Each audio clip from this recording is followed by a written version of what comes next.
at that point. Some of the specifics we're looking at: you must have 30% of your hospital beds available.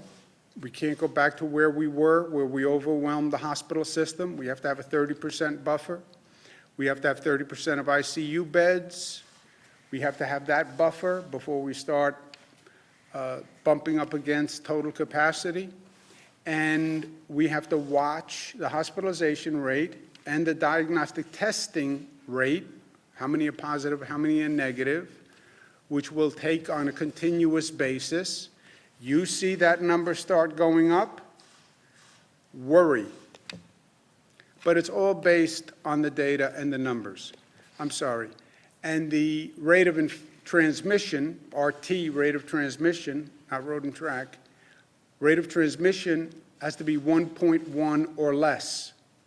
We just said Germany is at 0.1. If it gets to 1.1, that is textbook outbreak. So watch the numbers and watch the transmission rate. And how do you do that? You do that with testing, right? And that's why everybody's talking about testing. The testing allows you to continually test, sample, how many people are positive, how many people are negative. You see the positives start to increase through your day-to-day testing. That is a pause sign. We were doing about 20,000 tests. We said we wanted to double that. We're now on average about 30,000 tests per day, which is a dramatic increase, not where we need to be, but a dramatic increase.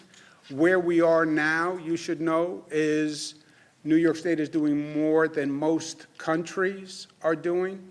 So we have been very aggressive in testing, and we have made great progress, and New Yorkers should feel good about that, but we have more to do.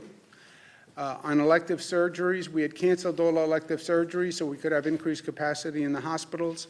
When you cancel elective surgeries, hospitals feel a financial pinch because that's where they make their money, is on elective surgeries. So for areas that don't have a fear of a COVID surge, we're going to allow elective surgeries to begin. That's primarily in counties upstate. Again, counties where we're still worried about a surge in the COVID beds, we're not going to open it up to elective surgery until we know we're out of the woods on the COVID virus. And this is a list of counties that are eligible now for elective surgeries. I'll do an executive order on that today. We've been worried about frontline workers because they are the heroes who are out there every day so everybody else can stay home. Somebody asked me yesterday on a radio interview, well, you know, you're out there every day. Are you taking care of yourself? I'm out there every day. Forget me. I'll tell you who's out there every day.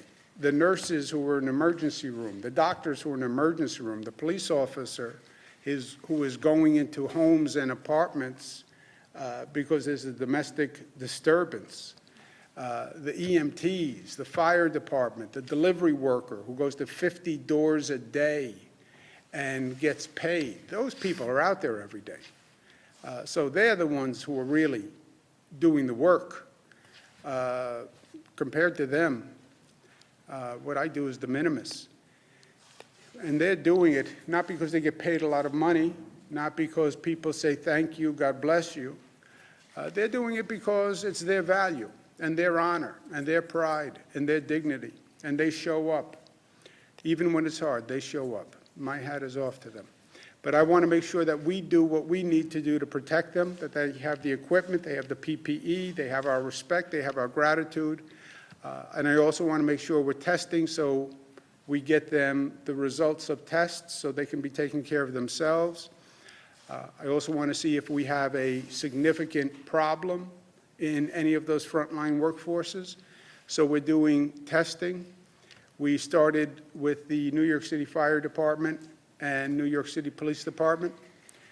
What we found so far, Fire Department, which also has the EMTs, tested 17% positive, NYPD 10% positive, number much higher in the FDNY EMTs. We believe that's because the EMT number is driving it up. but we have to do more numbers and more research to determine that. Remember, the EMTs, they are the front line. They're the ones who are there assisting the person in the closest contact in many ways. FDNY also. But we want to find out exactly what's going on. They compare to a downstate average of the general population of about 18%. And again, we'll do further research, further surveys to look at it by race and gender also. We're also going to do the same thing with the transit workers, the people who drive the buses, the subways, who clean the buses and the subways. Without those buses and subways, the essential workers couldn't get to work. Why didn't we just close down subways and buses? Because you close down the subways and the buses in New York City. Don't expect the nurses and the doctors to be able to get to the hospital. Don't expect a delivery worker to be able to deliver food when you ring on your telephone. So we need that public transportation to transport the essential workers. But those frontline workers are at risk. So we're going to do additional testing for the transport workers. I also commented yesterday, the Daily News had pictures of things that are going on in the New York City subway system, where the cars were filthy, they were disgusting, homeless people were there with all their belongings, and it was not just the Daily News picture. It reflected what has been in the press and what people have been saying, which is the deterioration of the conditions in the subways. Some crimes are up in the subways, even though ridership is down 90%. I don't even know how mathematically that is possible. The trains are filled with homeless people, and you're not doing the homeless any favor. I've worked with the homeless all my life. To let homeless people stay on the trains in the middle of a global health pandemic with no masks, no protective equipment, you're not helping the homeless. Letting them endanger their own life and endanger the lives of others is not helping anyone. So I told the MTA yesterday, in 2 days, which means tomorrow, I want a full plan. How do we disinfect every train every night? Period. Any essential worker who shows up and gets on a train should know that that train was disinfected the night before. We want them to show up. We don't want them to stay home. We owe it to them to be able to say, the train you ride, the bus you ride, has been disinfected and is clean. Also, state and local funding from Washington is essential. This is now turning into a political brawl on state and local funding. More and more, some of the elected officials in Washington are saying they're against it.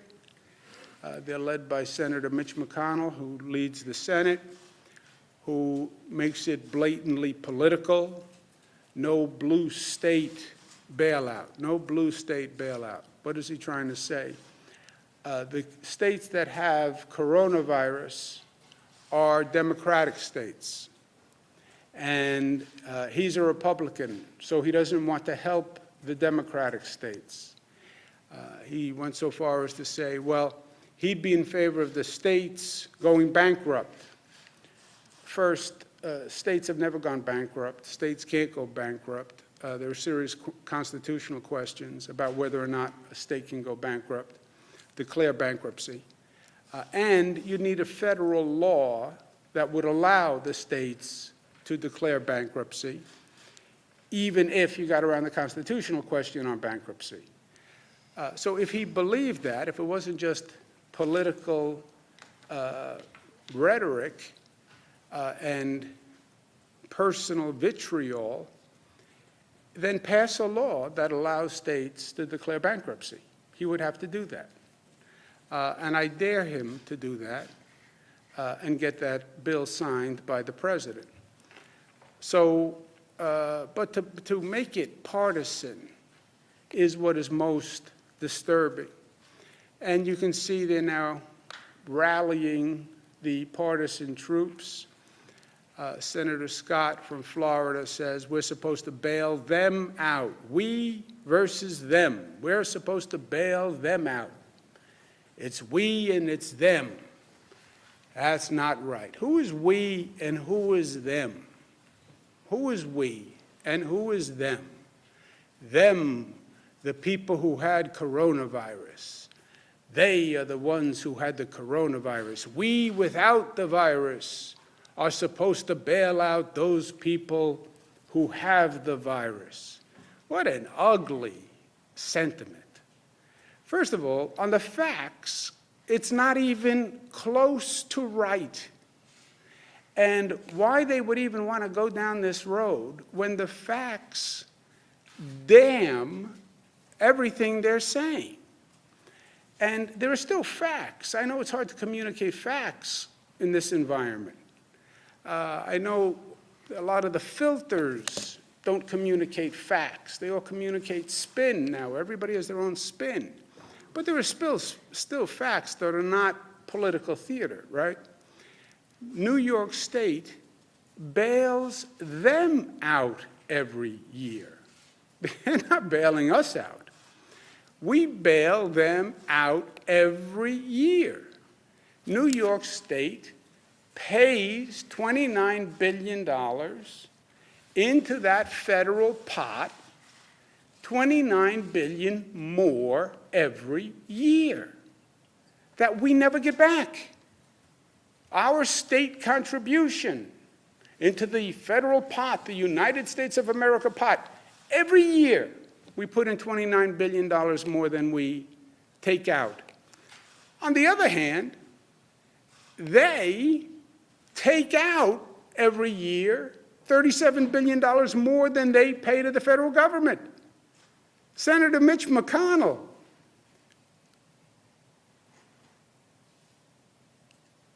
you are bailing out New York when every year you take out more from the kitty, the federal pot, $37 billion more than you put in?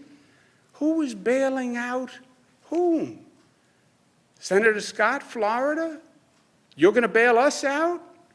You take out $30 billion more every year than you pay in. How dare they? How dare they when those are the facts? How long are you going to play the American people and assume they're stupid? They are not. And they can add. And they know facts. And I don't care what the news media tries to do to distort these facts. They are numbers. And they are facts. And they can't be distorted. And this is every year. And look, what this is really about, it's the Washington doublespeak. You look at the bills that they want to pass and who they want to help. They want to fund the hotels, the restaurants, the airlines, the big corporations. That's who they want to fund. Well, who do state and local governments fund? State and local governments fund police, firefighters, nurses, school teachers, food banks. That's who I want to fund. And that's what it means to fund a state and local government. And that's the choice that they're making. Everybody applauds the healthcare workers. Jets fly over in tribute to the healthcare workers. That's all nice. Saying thank you is nice. How about actually rewarding them and making their life easier? How about giving them hazard pay? How about helping with their child care? How about helping families who can't feed their kids right now? How about helping the police and helping the firefighters and all the people who are out there right now killing themselves to make life easier for us? That's what this is really about. They want to fund corporate America. That's who puts money in their pockets. And I say, let's fund working Americans. That's the choice. Bail out, us, them. No, it's just theater. It's just smoke and mirrors to avoid the American people seeing the reality, which is whose pocket they want to put money in versus whose pocket state and local governments want to fund. The reason it is so disturbing to me, I'm not surprised by anything in politics. I've seen the good, the bad, and the ugly for many, many years. I was in Washington for 8 years. I know what it's like. But if there was ever a time that one could reasonably believe you could put aside partisan politics, if there was ever going to be a moment where we could say, you know what, let's stop, just for one moment, the partisanship, the ugliness, the anger, the deception. Let's just stop for one moment. If there was going to be a one moment to hit the pause button, the moment would be now. You have human suffering. You have people dying. You can't stop the politics, even in this moment? Even in this moment, when people are dying all across the country, you still want to play your politics? That's what this is about. And that's why it is so disturbing on a fundamental level. Politics, I'm getting up and I'm reading that death toll number. I'm speaking to the widows and the brothers and the sisters and the children of people who died. And then we're going to play politics with funding that's necessary to save people's lives? I mean, when does it stop? And the disconnect is between the political leadership and the people. Because the American people, it's not them. They are principled, they are kind, they are better than what they are getting. The American instinct is to help each other in crisis. The American instinct is to be good neighbors. The American instinct was the farmer who sent me the one mask to help a New Yorker when he only had 5 masks and a wife with 1 lung and underlying illness. And he sends 1 of his 5 masks to New York. Think about that generosity, that charity, that spirit. That's America. Why? Because we're good neighbors, because we care about one another. America was when I said we need help in our emergency rooms and hospitals, and 95,000 nurses and doctors from across the nation said, we will come to New York to help. We'll come into the emergency room. We'll come into the hospital. I understand it's COVID. I'll leave my family and I'll come to help yours. That's America. That's who we are. And that's who we have shown ourselves to be in the middle of this crisis. The crisis brings out the best and the worst. Yes. And the best of America is beautiful. And that's what we've seen. Because yes, we are tough. Yes, we are smart. Yes, we're disciplined. Yes, we're united. Yes, we're loving. Because we are Americans. And that's who we are and how we are as Americans. And I just hope the political leadership of this nation understands how good we are as a people. And the textbook says politicians lead, elected officials lead. No, sometimes the people lead, and the politicians follow. And that's where we are today. Follow the American people. Look at what they're doing. Look at how they're reacting.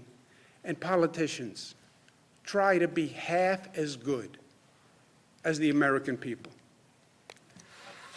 I want to show you a self-portrait that was done by American people. This is a self-portrait of America. Okay?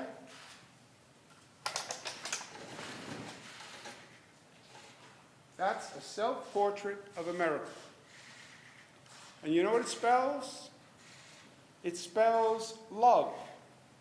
That's what it spells. You have to look carefully, but that's what the American people are saying.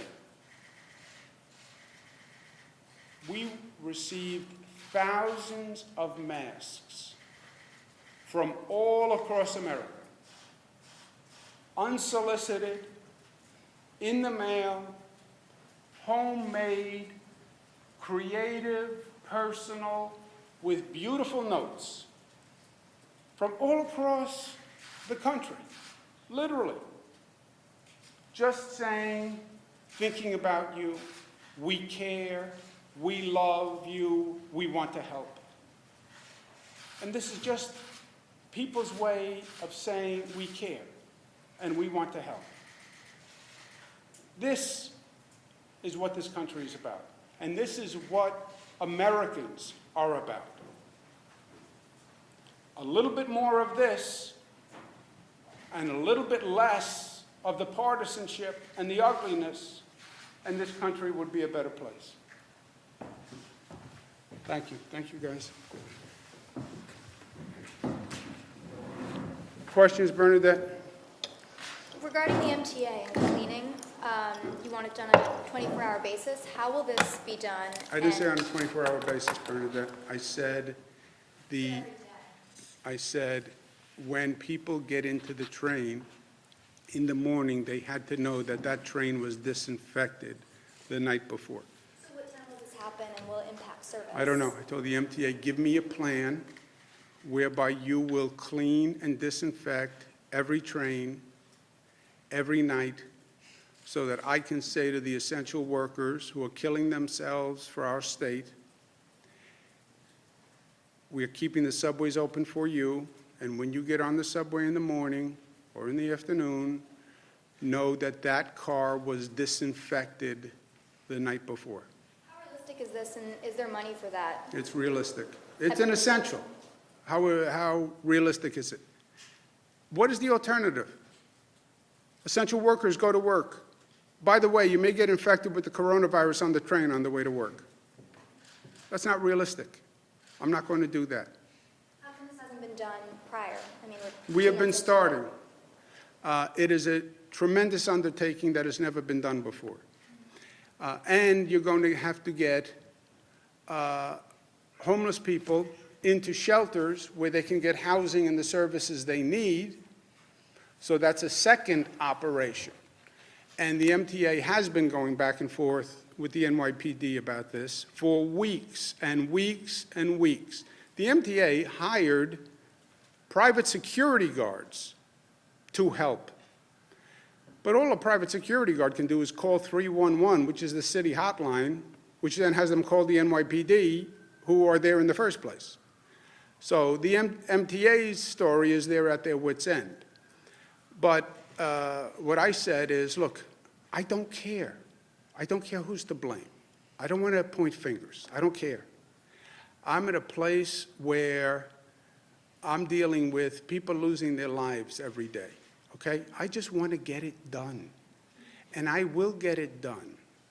Just tell me what I need to do to get it done. Let's start telling the truth. Let's stop with this filters and everyone covering their own rear end and people skewing facts to cover their own rear end. And let's start telling the truth, the blunt truth. And if it makes some people unhappy, that's the way it's going to be. But it has to stop. The trains have to be clean. The homeless need the services that they need. And we have to be able to do it as a society. We have to. Tell me what it takes to clean the trains and disinfect the trains so I know that I can say to the essential workers, it's safe to go on those trains. You don't think it should be on a 24-hour basis? Because right now they do a 72-hour cleaning and then other high-touch areas. I'm not going to do a cleaning schedule. I don't do that. I told them, give me a plan as to how to make sure every train is cleaned so that when the train comes in the morning, it is cleaned. It's their job to figure out the schedule and how they do it, but however it has to be done, I will do whatever I have to do to make that happen. You can't be in a position where you say, we're going to send a plain tribute to the nurses, and we're going to applaud the nurses at Elmhurst Hospital. And yesterday, I got out of my car and I applauded the nurses in Syracuse and the doctors in Syracuse. And I said, on behalf of every New Yorker, I thank you from the bottom of my heart for what you did. On behalf of every New Yorker. I believe that. But then at the same time, if that's what you believe, well then help them. And you know that they're getting on the subways to go to work, make sure the subways are clean. Can you tell homeless people, what should be done with homeless people? 'Cause Homeless right now- people should be in shelter. Look, I've been working on the homeless issue. Bernadette, I've been working on the homeless issue since I was 20-something years old. I did the first plan for Mayor David Dinkins on how to help the homeless in New York City. Mayor Dinkins accepted it. Next mayor was Rudy Giuliani. He came in, he accepted it. We made tremendous progress on the homeless. I then went to Washington. I did a homeless plan for Bill Clinton, for the nation on how to help the homeless. He accepted it. We implemented it. It made tremendous progress. It was called the Continuum of Care. This federal government still is operating the program. We have done this before. This is a false choice. Well, the homeless are on the trains. They have a right to be on the train. No one wants to live their lives on a subway train. And we have a higher obligation as a society than to say, okay, you can sleep in a subway car. No, you deserve a shelter that is safe and services if you need them to help you improve your life. That's what we should offer, and that's what we will. Jimmy? We've got more problems with nursing homes, more infections, more deaths. Is the state at any point going to take action to set up maybe some kind of overflow facility for nursing home patients, as we've seen in other states? And What if not, facility, why I'm not? sorry? One major source of controversy has been your policy that nursing homes have to accept COVID patients subject to all the restrictions. But it seems in many ways that's setting up an impossible standard. So is New York going to set up some kind of overflow facility? There have been calls to We have use done these that. federal All facilities. right, let's do the facts again, okay? We've done that. Just let me give you the fact, okay? Because facts. We're talking about facts. You can have an opinion, but you can't have your own facts, right? Senator Daniel Patrick Moynihan. A nursing home takes a COVID person if, capital I, capital F, if they can adequately care for that person. If they cannot adequately care for that person, they say, I can't adequately care for a COVID person. Fine. Either they transfer that person to a different facility, or they call the Department of Health and say, we have to transfer that person. We have other facilities. We have COVID-only overflow facilities, just what you're talking about. We have it. We've discussed this. So we can do that. But it starts with their determination. They have to say, I can't provide for this person.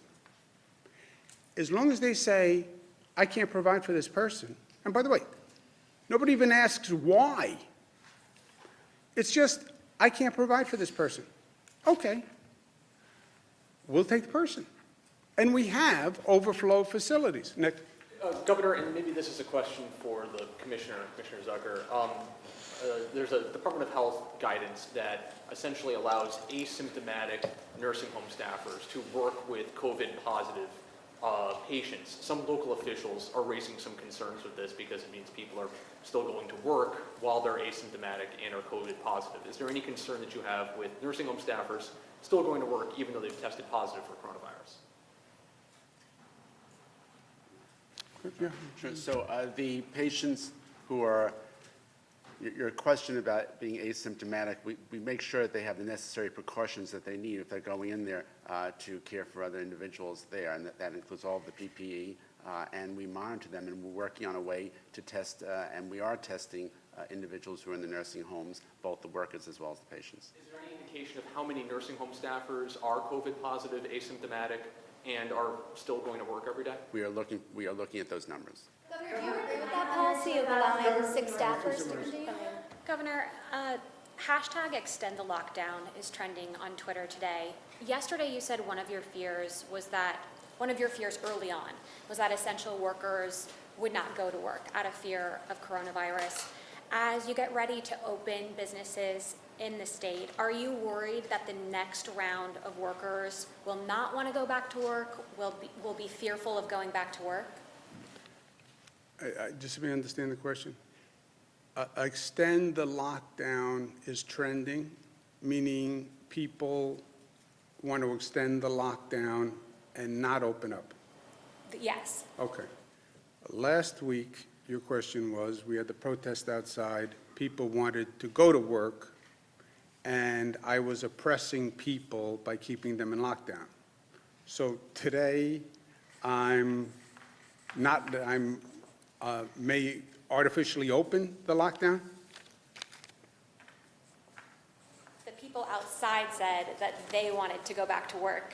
And these Now, people are these saying people are they don't saying want to go back to work. Because they're still fearful of the Okay, coronavirus. so we have people last week protesting because they want to go back to work. This week, we have people protesting because they don't want to go back to work. Yeah. Welcome to America. That's right. You have some people who say they want to go back to work, liberate democracy. You have other people who say, I don't want to go back to work, I want to live. Yes. What I'm saying is, I hear both voices. I hear the politics. I feel the tension. I get the tension. Let's decide on the facts, because this is emotion on both sides, right? And I get the emotion because this is an emotional time. Everybody's under stress.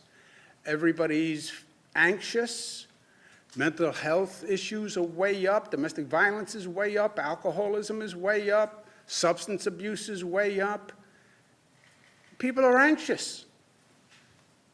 These decisions we have to make without emotion, and we have to make them on the facts. And I'm not going to be swayed this week by this one, and now the next week by the other one. Make the decisions on the facts. Make the decisions on the numbers. I laid out yesterday 12 steps, first plan that we've ever seen on the numbers. You can reopen if you don't increase hospitalizations and you don't increase the infection rate, because you can't overwhelm the hospital. What does that mean? Here are the numbers. Here are the numbers. And we'll make the decision on the numbers. We've said from day one, follow the data. Follow the numbers. Legitimate concern, though, from some small business owners is that their employees went on unemployment, and now they may not be able to get those employees back. So is there a way to deal with that if a business tries to reopen and then they can't get their workers back to function? Forced labor, not in this country. Governor Bill de Blasio. Maria. Governor, who are the 900 to 1,000 New Yorkers who are still coming into hospitals every day for COVID? Are they family members? I think you might have mentioned that yesterday, or frontline workers. Do we know who these people are? Marina, I don't know that we have a statistical breakdown. The 1,000 people are troubling to me for all the progress we made. I mean, just put it in perspective. If I came in here one day and said, we have 1,000 people who tested positive for the COVID virus, you'd say, wow. In one day? Yeah. So it is startling news. The only thing that makes it less startling is that relative to everything we've gone through, it's relatively positive news. I don't know that we have any data, though. They're predominantly downstate New York, right? They track the statewide numbers, predominantly downstate, Western New York, upstate. But I don't know if we have any breakdown of who they are, where they're coming from. It's by region, so we know which hospitals they're going into, but not necessarily people's occupations.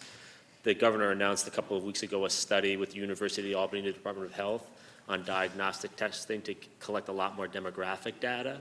So we know who's getting tested, who's positive. That doesn't necessarily result in hospitalization rates, but it will give us a better sense of who's testing positive in the state. That's not ready yet. They've just begun that study. Why did you stress that New York was the quickest to shut down after the first known state, when many other states since then have responded swifter?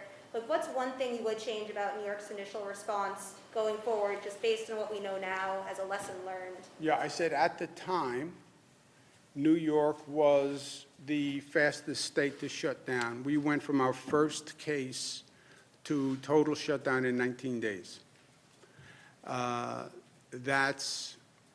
at the time was the fastest shutdown. Since then, other states that came later that saw what was going on moved faster. Governor, if I read your charts correctly, it appears that Saratoga Hospital can resume elective procedures, but Glens Falls Hospital cannot. Why is that? And as long as we're talking about Saratoga, how do you feel about the racetrack opening up this summer if they can guarantee that their employees and their staff are safe? Yeah. The Saratoga, Glens Falls, do you know that? So some individual hospitals, if they have to meet the governor's criteria, the criteria that established by the Department of Health, which is 30% bed capacity overall, 30% ICU bed capacity, and then not an uptick in a number of COVID patients per day. So some of the individual hospitals don't meet one of those tests, and some of the counties haven't met that test. So that's why you see some of the differences in the regions, just based on the hospitalizations of those specific regions. So the Saratoga and Glens Falls hospitals are not too terribly far apart. Many people consider them to be in the same region. Right. The issue is, though, they have the bed capacity they have. If there are emerging issues where they think they do have the capacity, the Department of Health has established an exemption policy, but they want to review that to make sure that there is actual capacity at those hospitals, because you don't want to be overwhelmed. So what they're seeing in that data are increases in hospitalizations potentially, so we want to make sure that those beds are available as potential infections increase. Yeah. This runs into our new concept of attractive nuisance, although the lawyers would say this is an improper use of the term, which it is, but we'll just bother the lawyers a little bit. You can't open an attraction that could bring people from across the state to that attraction and overwhelm a region. State Fair in Syracuse, Saratoga Racetrack. I don't think we have time, first of all. But today, I don't think you can open those unless we do it statewide, because there is such a pent-up demand to get out of the house and do something. You open the Saratoga Racetrack, I guarantee you have the highest attendance in the history of the Saratoga Racetrack.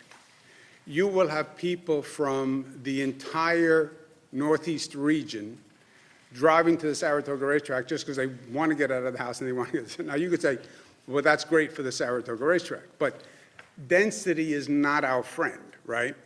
Even when you talk about opening a venue, you look at some of the pictures of some of the states that are opening venues, 2 seats apart, 6 feet apart. You know, how do you do 6 feet apart at the racetrack? How do you do 6 feet apart at the state fair?